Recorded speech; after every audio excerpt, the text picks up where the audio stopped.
Dr. Dre is one of the biggest names in the music industry and is responsible for launching the careers of a number of other influential artists. The rap icon is considered to be among the most shrewd and powerful forces in the world of rap music, and is recognized as being among the most gifted, talented producers of our time. He has proved to be a ferocious force to be reckoned with in the world of business and entertainment as a whole, and is among the most untouchable legends in his industry. However, all music reports that life wasn't always a tale of triumphs for Dr. Dre. He came from a dark past and rose to fame through hard work, tenacity, and his innate ability to know when to dart in and out of business ventures to create the perfect storm. In this video, we will show you how Dr. Dre came from hip-hop street to a Buisness billionaire throughout his music industry. Rising from the street life. Dr. Dre was raised by a single mother who faced a series of challenges while trying to raise her young family. She was just 15 years old when she conceived Andre Romel Young, the man we all know now as being Dr. Dre. At the time that he was born, Dr. Dre's mother had just turned 16, and she was determined to raise her son well. She educated herself on parenting by reading psychology books and tried her best to be an incredible mother, which he, to this day, recognizes. Soon after his birth, Dr. Dre's parents separated from one another, and his mother went through a series of abusive relationships, which deeply affected his life. Dr. Dre grew up surrounded by questionable influences. He associated with known drug dealers and spent most of his younger days getting well acquainted with the street hustle. He saw the tougher side of life and understood the struggle well before he made it big. Dr. Dre pioneered gangster rap. Dre's street life in Los Angeles eventually led him to form NWA with Eazy-E and Ice Cube in 1986. Together, their passion for music and their focused energy towards revolutionizing West Coast hip-hop could not be ignored. At the time that Dr. Dre really began to dive into the world of music, he was credited as being the first to go against the grain and move towards creating and defining the gangsta rap culture. At the time, Public Enemy was in the forefront with their heavy political stance, and Dre came onto the scene with his unique G-funk sound. NWA became known for celebrating the darker side of gang life with efficient lyrics, set against the background of unmatched rhythms. In 1992, Dr. Dre left NWA, and alongside Suge Knight, he founded Death Row Records. He debuted the label with his song, Chronic, and immediately dominated the music scene. It took no time at all for the world of hip-hop to recognize that Death Row Records was the force of the 90s. Completely defining an era, Dr. Dre began to show how impactful his influence truly was in the world of music. Defining himself as an exceptional producer. Dr. Dre can clearly recall the moment he knew he was destined to work in music industry. He was first inspired to get into music when he heard the Grandmaster Flash song, The Adventures of Grandmaster Flash on the Wheels of Steel. He says that song inspired him to DJ, and he immediately went to work to create mixtapes. As his career evolved, it became apparent that as a rapper, Dr. Dre was mediocre at best. His delivery was slow and wasn't effective or convincing. However, as a producer, he was untouchable. He blended sounds and cultivated music effortlessly. This led to an entire career that has been established from the successful production of various artists and diverse music, making Dr. Dre the household name that he is today. Unprecedented footprint in the world of music. Dr. Dre's footprint in the music industry is one that most could never compete with, let alone come close to. He and Warren G became stepbrothers when Dre's mother and Warren's father married one another, leading to the introduction of Snoop Dogg into Dre's life. Dre's keen ear for sound picked up on Snoop Dogg's talents and launched him to superstardom with a series of back-to-back hit singles and albums that went multi-platinum. Over time, Dre was also credited for cultivating the careers of Eminem, 50 Cent, Kendrick Lamar, and so many more talented artists. He is also signed on the likes of Busta Rhymes, The Game, Raekwon, Eve, John Connor, and Rakim. After 4 years of dominating the music scene with G-Funk, Dr. Dre's impeccable business mind recognized it was time to shift away from Death Row entirely. He went on to found Aftermath, which is considered one of the best moves of his career. World-class Wreckin' Kiru. Andre was christened Dr. Dre, having earned his stripes Jing at LA club The Eve After Dark, where he labeled himself a master of mixology. Inspired by the overarching influence of Grandmaster Flash, the world-class Wreckin' Crew fleetingly became stars of the early 80s electro-hop in the West Coast. The track Surgery acting almost as an ode to Dre on the decks, selling 50,000 copies in his hometown Compton. Though the group experienced mild success, Dre saw an out from the constraints of DJing after meeting a rapper by the name of O'Shea Ice Cube Jackson, NWA and the birth of gangster rap. With no exaggeration, NWA's Straight Outta Compton changed the landscape of hip-hop indelibly. In 1986, Dre had hooked up with Ice Cube, who was already fully immersed in the West Coast's burgeoning rap scene. Together, they began working with Eric Eazy-E Wright, a Compton drug dealer who'd once bailed Dre out of prison, at Eazy's self-set-up label, Ruthless Records. Dre's very first production effort was Boys in the Hood, which, sold locally, swiftly garnered Dre notoriety in L.A.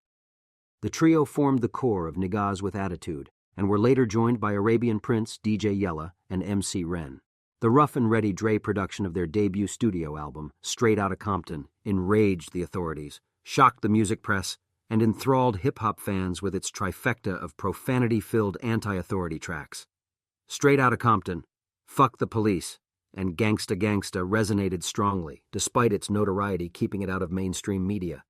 The FBI even sent them a warning letter challenging the lyrical content of Fuck the Police.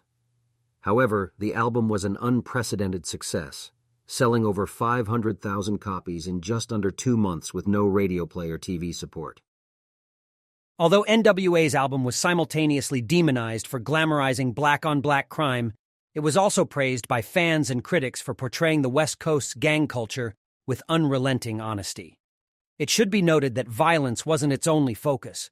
Amongst the ferocious energy of the LP was Express Yourself, on which Dre took the lead with both production and lyrics, sampling Charles Wright and the Watts 103rd Street Rhythm Band's song of the same name. This track preached the importance of freedom of speech and, notably, contained 0 expletives. By 1990, Cube had not so amicably left the group, and although NWA continued making music, the critical buzz had worn off.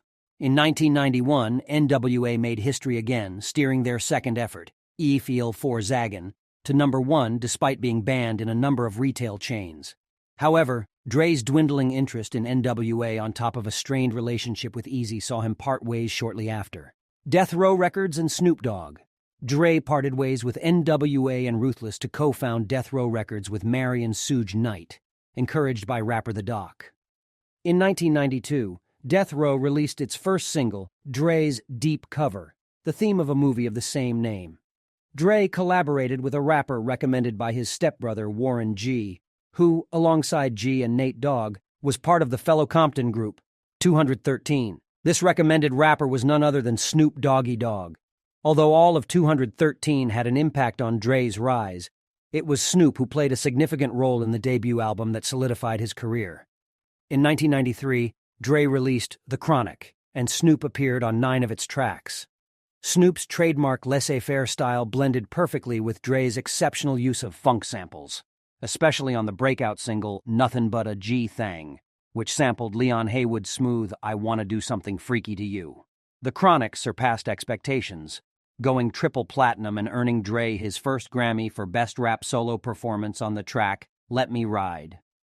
Reflecting on the early challenges he faced, Dre recalled in an interview with Vibe magazine how many labels rejected his work, doubting its hip-hop authenticity due to his use of live instruments.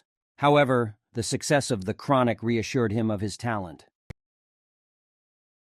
Following the success of The Chronic, Snoop released his solo debut, Doggy Style, with Dre at the helm of production. Building on the momentum of The Chronic, Doggy Style sold over 4 million copies, topped the charts, and featured Dre-produced classics like Who Am I?, What's My Name?, and Gin and Juice. Dre's career continued to ascend as he acted as the head producer of Death Row. He reconciled differences with Ice Cube to produce Natural Born Killaz, and collaborated with Sini Tupac Shakur for the hit California Love, originally intended to be a solo Dre track. Additionally, Dre produced soundtracks for films such as Murder Was the Case, Above the Rim, and the lead song from Friday, Keep Their Heads Ringing. However, tensions began to rise with Death Row co-founder Suge Knight and its rising star Tupac Shakur. Snoop was also embroiled in a murder trial. Dre decided to distance himself from the turmoil as tensions with East Coast rivals Bad Boy Records escalated. overshadowing the music and damaging Death Row's reputation. The turning point came in 1996, when Tupac was murdered, leading to an exodus of artists from the label and ultimately the end of Death Row Records. Prior to these events, Dre had negotiated his release from Death Row and founded his Interscope imprint Aftermath. Early days of Aftermath. In November 1996, Dr. Dre Presents the Aftermath album was released, serving as a compilation LP featuring songs by Dr. Dre himself and several newly signed artists under Aftermath Entertainment. The album received an underwhelming reception overall, but the standout track, Been There, Done That, showcased a more reflective side of Dre and marked a clear departure from his gangsta rap roots. Undeterred by the album's lukewarm reception, Dre continued to develop Aftermath Entertainment, bringing on board producer Melman, former En Vogue singer Dawn Robinson, and a rising rapper known as Eve, who was then called Eve of Destruction. During this time, Dre also collaborated with New Yorker Nas on Nas Is Coming, which was an unexpected union of East and West Coast artists. This collaboration laid the foundation for the label project The Firm, alongside emerging rapper Foxy Brown. Dre's astute production on tracks like Phone Tap received praise, but like Dr. Dre Presents the Aftermath, The Firm project fell short of commercial expectations. Aftermath's disappointing performance raised concerns about the label's future. However, a pivotal moment came in 1998 when Interscope's Jimmy Iovine shared a tape of a young rapper from Detroit named Eminem with Dre. This encounter proved to be a game-changer, as signing Eminem completely revived Dre's career and set the stage for a new era of success for Aftermath Entertainment. Introducing the world to Eminem. Once introduced, Dr. Dre and Eminem wasted no time and began working together almost immediately. Dre dedicated all his efforts to Eminem's major label debut. In 1999, the Slim Shady LP was released, causing a stir of controversy and earning critical acclaim. The album was bolstered by the Dre-produced lead single, My Name Is. Departing from Dre's previous production style, the beat was stripped back, allowing Eminem's biting delivery to shine, resulting in one of the most remarkable debuts in hip-hop history. In an interview with XXL, Dre spoke about his relationship with Eminem, expressing his belief that Eminem would have achieved success regardless of their meeting. Dre recognized Eminem's immense talent and felt fortunate to have met him first, playing a role in opening doors for the budding artist. The issue of race never played a significant role for Dre. When he first heard Eminem, he wasn't even aware of his race, solely focused on the desire to work with the talented rapper. For Dre, collaborating with Eminem was a testament to his creativity and innovation, an experience that couldn't be surpassed. Dre's comeback. Encouraged by the success of Eminem, Dre released his second solo album, titled 2001, towards the end of 1999. The album not only marked a braggadocious return to G-Funk and paid homage to his previous work in The Chronic, but it also reunited Dre with artists like Hitman, Corrupt, Snoop, and Nate Dogg. In addition, recent signees Eminem and Exhibit were featured on the album. The lead single, Still DRE, was lavishly produced and indicated a positive change in Aftermath's fortunes. The song boasted writing credits from Jay-Z and Scott Storch.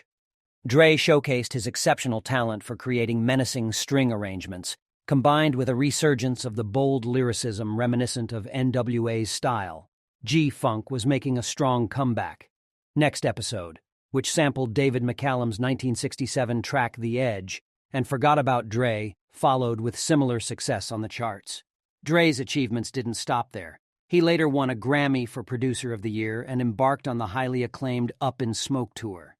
The album 2001 Inches solidified Dr. Dre's position as a dominant force in the hip-hop scene, and his musical influence continued to leave a lasting impact. The big money moments. There are too many high points and accolades in Dr. Dre's career to possibly make mention of them all. However, he had some big money moments that simply cannot be ignored.